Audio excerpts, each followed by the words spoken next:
नमस्ते बच्चों। मुगल बादशाह अकबर के दरबार में 9 दरबारी ऐसे थे जिन्हें उनकी काबिलियत की वजह से 9 रत्न कहा जाता था। और उन 9 रत्नों में से एक थे बीरबल।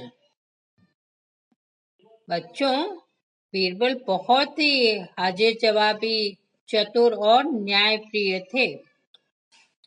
स्वभाव से बहुत विनोदी थे और बीरबल बातों ही बातों में सामने वाले को अपनी गलती का एहसास करा देते और लोग बिना बुरा माने अपनी गलती स्वीकार भी कर लेते थे, यहाँ तक कि बादशाह अकबर भी। आज की कहानी भी ऐसी एक प्रेरणादायक कहानी है और कहानी है बीरबल और सोने के दाने। बच्चों, आप ऐसी और कई मजेदार कहानियां मेरे YouTube चैनल पर भी सुन सकते हो।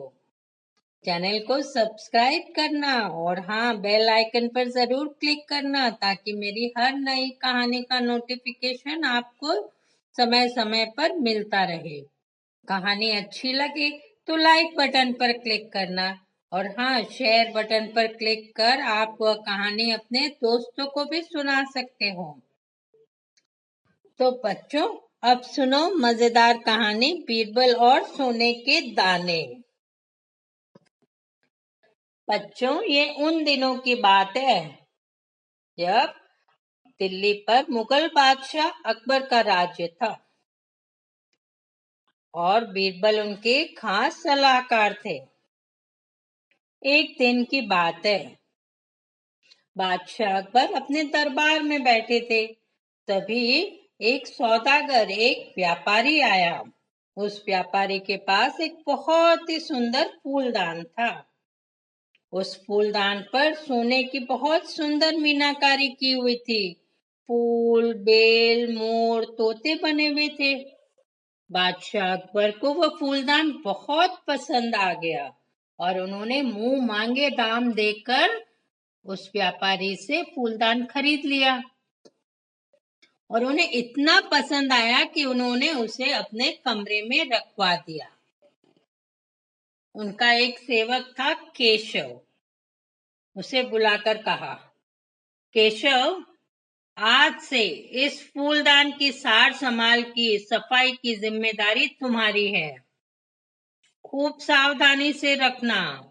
इस कीमती फूलदान पर एक भी खरोंच नहीं आनी चाहिए, वरना तुम्हें कड़ी सजा मिलेगी।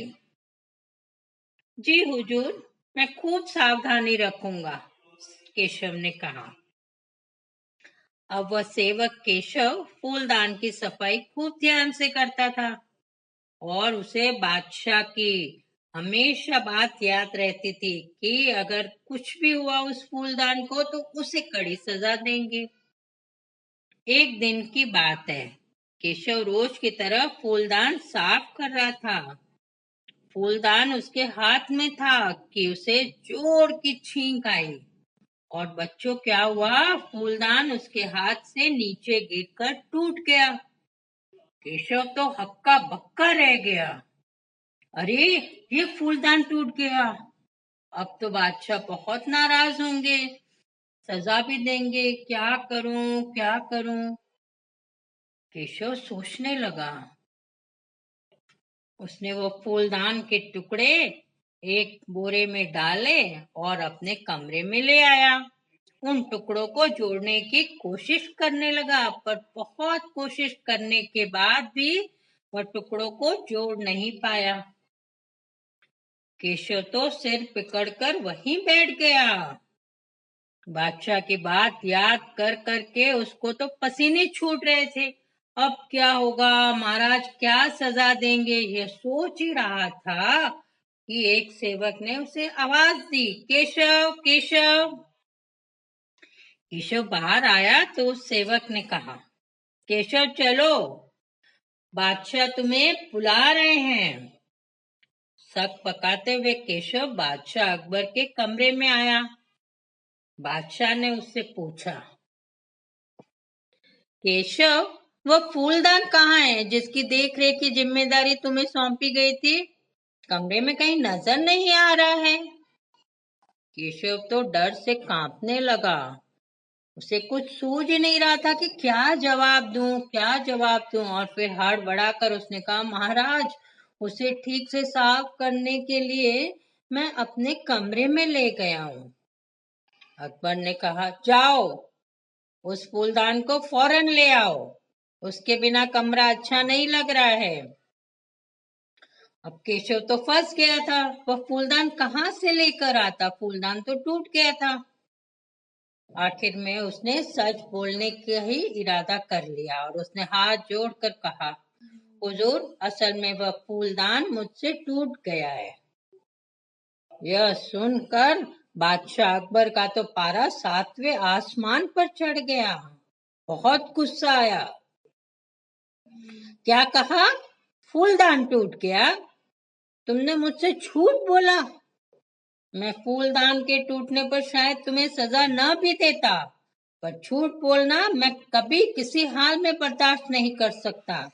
इसके लिए तुम्हें कड़ी सजा मिलेगी और तुम्हें फांसी की सजा सुनाता हूँ। और फिर सिपाही को कहकर केशव को जेल में डलवा दिया। दूसरे दिन दरबार में बादशाह अकबर ने सारी बात बताई। मैं झूठ बिल्कुल बर्दाश्त नहीं कर सकता हूँ, इसीलिए तो केशव को फांसी की सजा दी है। फिर अपने सारे दरबारियों से पूछा, आप में से किसी ने कभी झूठ बोला है? अब सजा के डर से सारे दरबारी सिवाय बीरबल ने इनकार कर दिया कि हमने तो कभी झूठ बोला ही नहीं, ऐसे कहा। अकबर ने कहा, बीरबल, तुम चुप क्यों हो? क्या तुमने कभी झूठ बोला है? बीरबल ने कहा, हुजूर, हर मनुष्य, हर आदमी कभी न कभी तो जिंदगी में झूठ बोलता ही है। मैंने भी बोला है। मेरे विचार से जिस झूठ से किसी का नुकसान न पहुंचे, किसी का बुरा न हो, उसे बोलने में कोई बुराई नहीं है। इतना सुनना था कि अकबर बादशाह गुस्से से चिल्लाए, क्या कहा? झूठ बोलने में बुराई नहीं है? तुमने भी झूठ बोला है। तुम्हें पता है मैं झूठ बर्दाश्त नहीं कर सकता। मैं अपने दरबार में एक झूठे आदमी को नहीं देखना चाहता हूँ। आज से, अभी से तुम दरबार छोड़कर चले जाओ और मुझे अपनी शक्ल फिर कभी मत दिखाना। बीरबल चुपचाप उठकर चले गए। उन्हें अपनी सजा पर इतना दुख नहीं हुआ जितना केशव की सजा पर। उन्हें लग रहा था कि केशव के साथ अन्याय हो रहा है और वे कुछ सोचने लगे।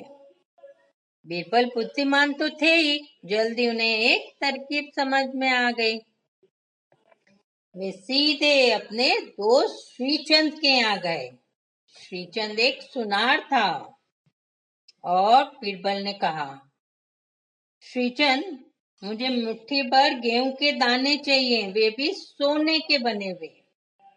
हाँ, यह बात तुम्हें किसी और को नहीं बताना है। ये बात गुप्त रखनी है। दूसरे दिन बीरबल ने वे सोने के गेहूं के दाने एक कोटली में डाले और दरबार में आ गए। अब बादशाह अकबर ने जब बीरबल को देखा तो गुस्से में बोले, बीरबल, तुम्हें याद नहीं है मैंने तुम्हें दरबार में आने से मना किया था, दरबार से बर्खास्त कर दिया, फिर क्यों आए हो? बीरबल ने हाथ जोड़कर कहा, जहां पना, मैं माफी चाहता हूँ, पर क्या करूं, मुझे विवश होकर आना ही पड़ा। मुझे आपको एक जरूरी बात बतानी है जो आपके लिए, अपने राज्य के लिए बहुत ही फायदेमंद है। अच्छा, ऐसी कौन सी बात है? बादशाह अकबर ने पूछा। बीरबल ने कहा, हुजूर, कल जब मैं घर जा रहा था तो मुझे एक महात्मा मिले थे। ये बहुत ही सिद्ध पुरुष थे। उन्होंने मुझे यह सोने के बने हुए गेहूं के दाने देते हुए कहा, इन दानों को अच्छी उपजाऊ जमीन में बो देना इन दानों से सोने की फसल होगी। और पता है, मैंने वह उपजाऊ जमीन भी खोज ली है। मैं चाहता हूँ कि आप और सारे दरबारी उसे लगाने खेत पर चले। देखे तो सही कि महात्मा की बातों में कितनी सच्चाई है। और उस सोने की फसल पर अधिकार आपका और राज्य का होगा। अकबर बीरबल की बात मान गए और तय समय पर अकबर अपने सभी दरबारियों के साथ खेत पर पहुंच गए। सभी सोने की खेती देखने के लिए उत्सुक थे। अकबर ने बीरबल से कहा, बीरबल, हम सभी आ गए हैं, चलो अब सारे दाने जमीन में बो दो। बीरबल ने मना कर दिया, कहने लगे, बादशाह हुजूर, दाना देते हुए महात्मा जी ने मुझे कहा था कि जिस व्यक्ति ने कभी झूठ न बोला हो उसी के हाथ से ये चमत्कारी दाने बोने से ही सोने की फसल होगी। इस वजह से मैं यह पौधा नहीं लगा सकता हूँ। आप दरबारियों में से किसी से भी यह काम करने के लिए कहिए। अकबर ने अपने दरबारियों से कहा, पर कोई भी दरबारी आगे नहीं आया। अकबर समझ गए कि सब ने कभी न कभी कोई झूठ बोला ही है। तभी बीरबल ने कहा, जहां पना, यहाँ कोई भी सच्चा नहीं है, कोई भी ऐसा व्यक्ति नहीं है जिसने झूठ ना बोला हो। अब सिर्फ आप ही बचे हैं, आप ये दाने जमीन में बो सकते हो। यह सुन अकबर ने दाने बोने से इनकार कर दिया और कहा, बीरबल, मुझे ठीक से याद नहीं है कि मैंने कब झूठ बोला है, पर बचपन में शैतानी करते हुए सजा के डर से मैंने कभी न कभी तो झूठ बोला ही है, इसलिए मैं भी ये काम नहीं कर सकता हूँ।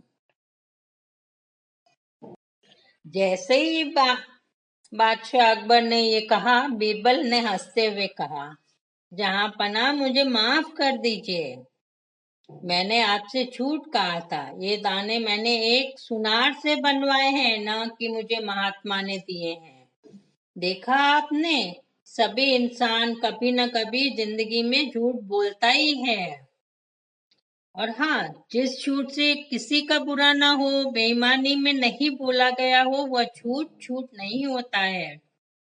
और केशव ने भी तो सजा के डर से झूठ बोला है, जैसे आपने बचपन में शैतानी के लिए सजा मिलने के लिए डर से झूठ बोला था। बादशाह अकबर को सारी बात समझ में आ गई। उन्होंने बीरबल से कहा, दरबार में तुम वापस आ सकते हो, और हाँ, केशव की सजा भी माफ कर दी। तो बच्चों, देखा बीरबल ने कितनी होशियारी से, समझदारी से बादशाह अकबर को अपनी गलती का एहसास कराया और केशव को फांसी से बचाया। तो बच्चों, ये भी समझना, झूठ बोलना सचमुच बुरी बात है। अगर हम किसी का नुकसान करते हैं उस झूठ से, हम बेईमानी करते हैं, तो बिल्कुल ठीक नहीं है। हमें ऐसा झूठ कभी नहीं बोलना चाहिए। लेकिन अगर जिस झूठ से किसी का नुकसान ना हो, किसी की जान बचती हो, तो हम वह झूठ कभी कभी बोल सकते हैं। तो बच्चों, कैसी लगी आपको ये कहानी, बीरबल और सोने के दाने? और अगले हफ्ते फिर मिलूंगी एक और कहानी के साथ। तब तक गुड बाय, टेक केयर।